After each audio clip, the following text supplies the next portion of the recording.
안녕하세요. 오늘의 사연을 시작하겠습니다. 저는 30대 초반의 남성입니다. 제가 겪은 이야기를 전해보려 합니다. 군 전역 후 이런저런 일을 하다 적성에 맞지 않아 많이 방황했고 어떻게든 살아보려고 사업을 하기로 했습니다. 많은 고민 끝에 차린 사업은 대행업체였습니다. 사업이라고 하기도 참 애매했지만 수입이 없던 저에게는 선택의 여지가 없었습니다.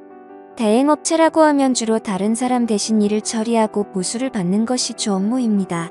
보통 하객 대행 알바나 상견례식 부모 대행 역할 등을 생각하면 크게 어렵지 않을 것 같습니다.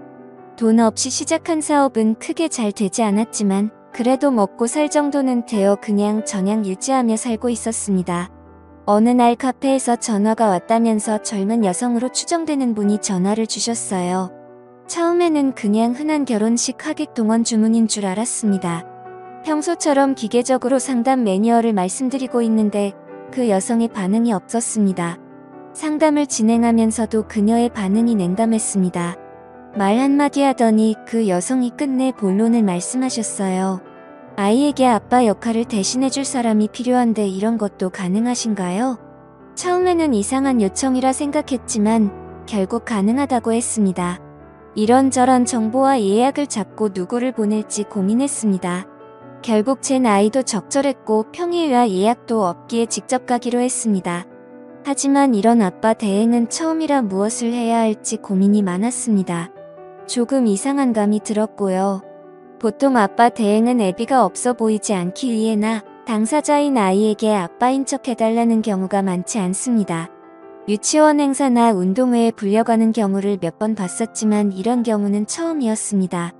애를 단순히 놀아주면 되는 일이라 생각했지만 어떤 상황이 나올지 많은 생각이 들었습니다. 사실 돌이켜보면 거절했어야 했던 것 같습니다. 약속 당일 그 여성은 집으로 와달라고 했습니다. 집에서 만나는 것은 찝찝했지만 우리 일은 항상 찝찝한 일이라는 것을 알고 있었고 그래서 그녀의 집으로 향했습니다.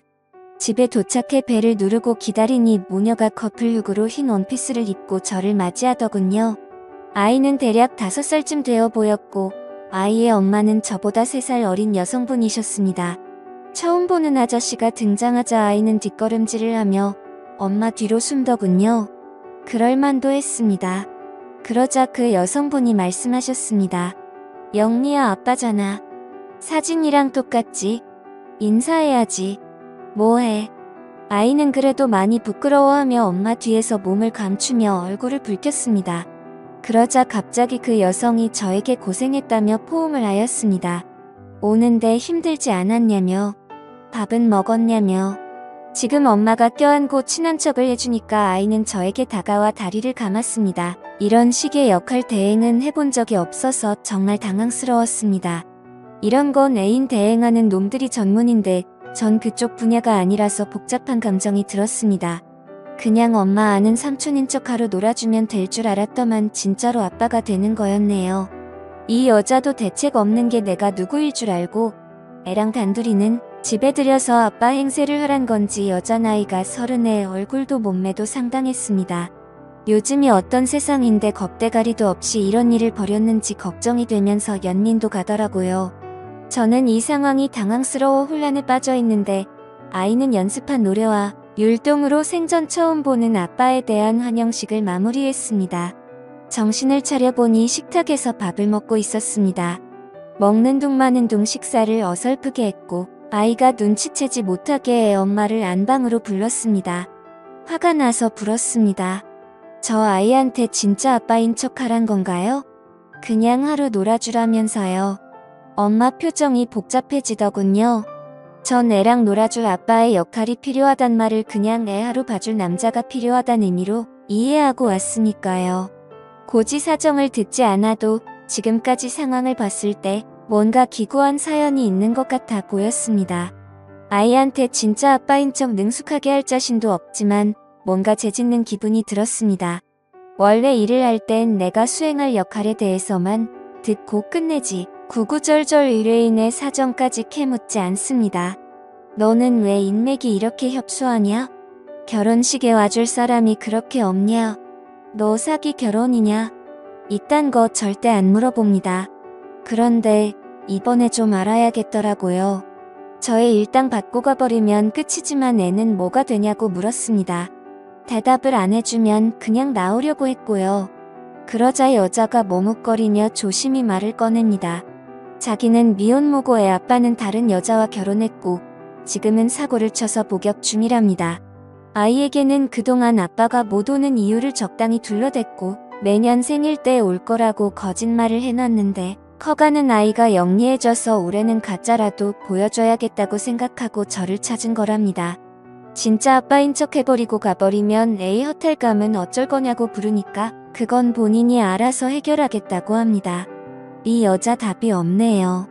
지금이라도 가서 삼촌이라고 말하라고 했더니 그건 안 된다고 합니다. 사실 제 생각에도 말이 안 되는 게 지금껏 아빠인 줄 알고 춤추고 노래 부르고 뽀뽀하고 다 했는데 밥 먹고 나니 짠.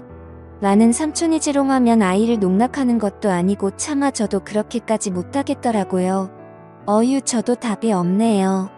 일단 이 좁아터진 집에서 나가고 싶었습니다. 뭐랄까 숨통을 재는 기분이 들어 아이를 데리고 근처 공원으로 나갔는데 날이 너무 춥습니다. 이 아이와 어디를 가야 할지 어디에 있어야 할지 정말 못 찾겠더라고요. 어쩔 수 없이 집으로 돌아올 수밖에 없었습니다. 집에 돌아와 아이와 간단히 놀아줬습니다. 남자 없는 집에서 엄마랑 단둘이 살아서 그런 건지 아님 아직 어려서 그런 건지 친아빠와 전혀 안 닮았는데 저를 아빠로 철석같이 믿고 날았습니다. 어느 싸구려 사진관에서 합상했는지 거친 뽀샵에 끈적이 역력한 백일 가족사진 들고 와서는 아빠 사진이라는데 뜨끔하다가 안쓰러워집니다. 머리엔 수만 가지 생각들이 듭니다. 짝퉁이지만 처음 본 아빠인데 이러고 집에서 시간 낭비하는 게 맞나 그렇다고 추억을 만들어줬다가 몇 시간 후나 퇴근해버리면 내가 겪을 후유증은 어떡하나 영리야 아빠랑 뭐하고 싶어. 이 집에 들어온 후 처음으로 애 이름 불러봤네요. 뭐 대충 외식하자 놀이동산 장난감 뭐 사달라 모범 답안을 몇 개 예상했습니다. 그런데 지방으로 뛰어들어가더니 퍼즐을 갖고 나와서 거실에 우르르 쏟네요. 퍼즐 맞추자고요.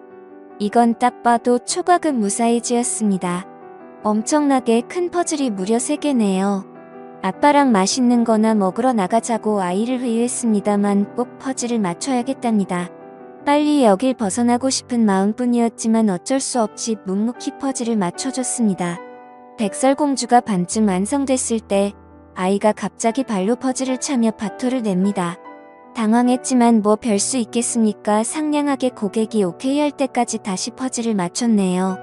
우여곡절 끝에 한 개의 퍼즐을 완성하고 두 번째 퍼즐을 거의 완성해 갈 즈음 아빠 한 개씩 맞춰라고 아이가 화를 냅니다. 내가 손에 가득 퍼즐을 쥐고 광속으로 퍼즐을 완성해가니까 퍼즐 조각을 빼앗아 가더니 제게 하나씩 건네줍니다. 빨리 퇴근하겠다는 일념으로 쪼그려 앉아 퍼즐을 맞춘 지 2시간 만에 처음으로 허리를 펴고 화장실에 갔습니다. 보리를 보고 손을 씻는데 욕조 안에 뭔가 보입니다. 3번째 퍼즐의 핵심 조각들이 있네요. 머리가 멍해지고 먹먹해지더군요. 퍼즐은 핑계고 아빠가 못 가게 잡아두려는 거였습니다. 손만 씻으려고 했는데 눈도 씻게 되었습니다. 아이는 제가 갈 걸 알고 있었던 거였습니다. 제 조카들은 퍼즐을 다 맞추면 흐트러질까봐 건들지도 못하게 하면서 좋아하는데 이 아이는 무표정이었습니다. 욕조에 숨겨둔 퍼즐 찾아서 갖고 나오니까 아이가 저를 허탈하게 쳐다봅니다. 결국 모든 퍼즐을 맞췄고 저는 아이와 작별하게 되었습니다. 여자는 제게 연신 고맙다고 하더군요. 돌아가려 신발을 신는데 아이는 울었고 저도 눈가에 나오는 눈물을 닦아야 했습니다. 눈물을 훔치고 아이를 안아주며 금방 또 올 거라고 거짓을 말해야 했습니다. 집에 돌아오는 길 돈은 벌었는데 기분은 좋지 않습니다. 그러면서 저의 5살 때 기억을 떠올려 봤습니다. 흐릿했습니다. 기억이 잘 안 나네요. 그 아이도 무럭무럭 다 커서 어린 날의 기억을 회상했을 때 저같이 흐릿한 기억이었으면 좋겠습니다. 복잡한 하루였습니다. 사실 그 아이의 엄마가 제 이상형과 닮아서 솔직히 약간 흔들린 것도 사실이네요. 저도 모르겠다 생각하고 그녀에게 연락을 한번 해보는 게 좋을까요? 아니면 그냥 여기서 적당히 끝내고 마무리하는 게 좋을까요? 여러분의 생각은 어떠신지 댓글 좀 부탁드려요. 재미있게 시청하셨다면 구독, 좋아요 부탁드립니다. 감사합니다.